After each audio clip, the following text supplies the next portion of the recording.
So today I'm going to talk to you about how to use a spinner when you're doing your curveball, drop ball, rise ball, screwball, and fastball.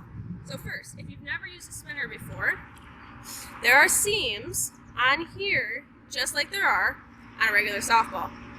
So if you're talking about a fastball, first with your spinner, you take your two snap fingers. You should be using these two fingers when throwing a fastball. Gets you the best snap. Two fingers and your thumb. Place them like this on the ball, and from here you then can snap. So, using a spinner for your fastball, you should be getting a nice, even spin. If the ball is wobbling everywhere, you are not spinning the ball right. The ball should always be nice and straight for your fastball. Now, if you're going to do a curveball, depending on how you throw a curveball, your fingers are going to be either down or up.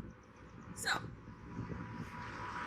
when throwing a curve, finger on one side of the seam, middle not touching a seam, finger on the opposite side of the seam. So, if you're somebody who throws a curveball with your fingers down, with the spinner, you should be flat towards the ground, palm away from your body, and you turn it in. Now, as you're doing a curveball, your puck, your spinner, should be flat if your fingers are down the entire time. Again, I will show you. Palm out, turn in. Now, if you're somebody who's like me growing up, and you throw your curveball the other way, which is fingers up, you're going to hold your fingers on the opposite sides of the seams than you had when your fingers are down. So fingers up, notice how the spinner is still flat, except this time, palm is up.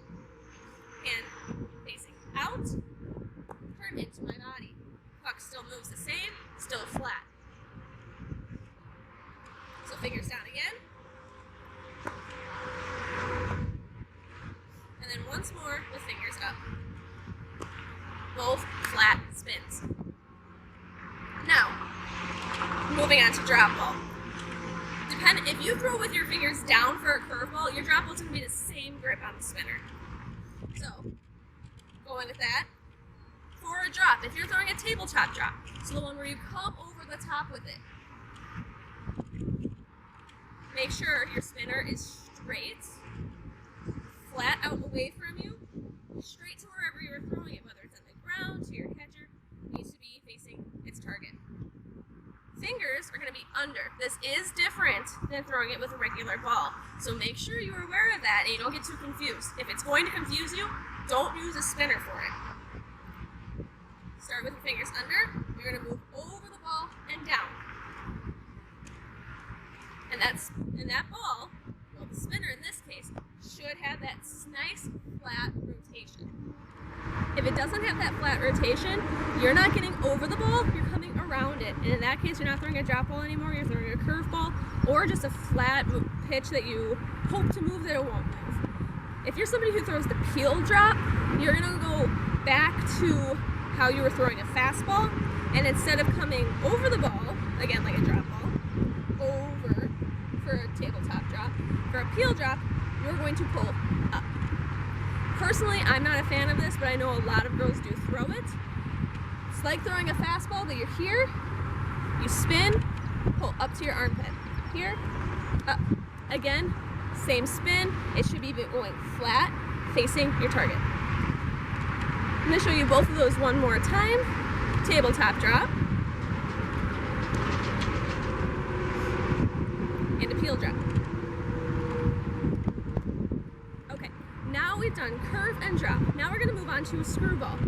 Now, a screwball is the exact opposite as a curveball. So if your fingers are on one side of the seams for a curve, you're going to flip them right to the other side for a screw. So, for a curveball, my fingers are on the right side of the seams.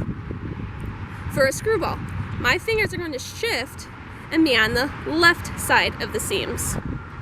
Now, we're going to do the exact opposite of the curveball. Curveball was out to in. Now, we're going to go in to out. So I'm going to turn my hand in towards my body and spin it away. Again, looking for that flat spin. It should be facing nice and flat towards the ground the entire time. in to out. Show you that one more time.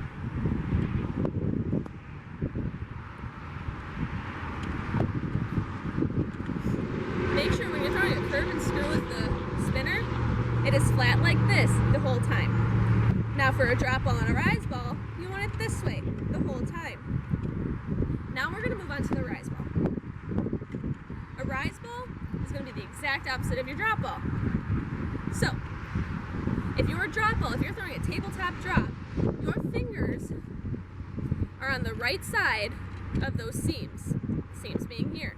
Now for a rise ball, I'm going to shift to the opposite side, seam both being on the right side, the seams being on the right side, your fingers being on the left.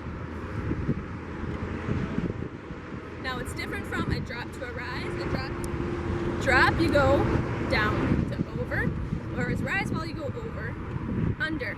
Now make sure puck is flat and your palm is facing away from you. Rise ball, here, under, and up.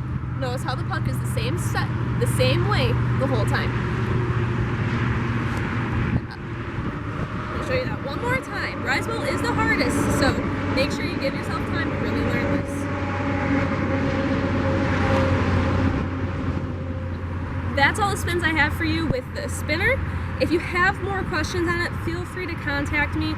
I do not recommend a spinner for anyone who is in 10U or 8U. The spinners, they have spinners for 10U size balls, but because you're going to move up to 12U and older eventually, I always suggest if you're going to do a spinner, get the 12-inch spinner.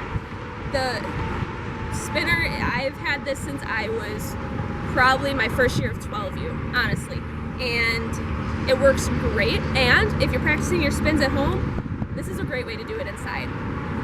If you're going to do a spinner though, make sure you're actually using it. It's very beneficial. Keep it in your bag, keep it with you. So, spinner, if you're going to get it, wait till at least 12U if you're not in that age group already, and then keep practicing with it. Don't make your parents buy it if you're not going to use it.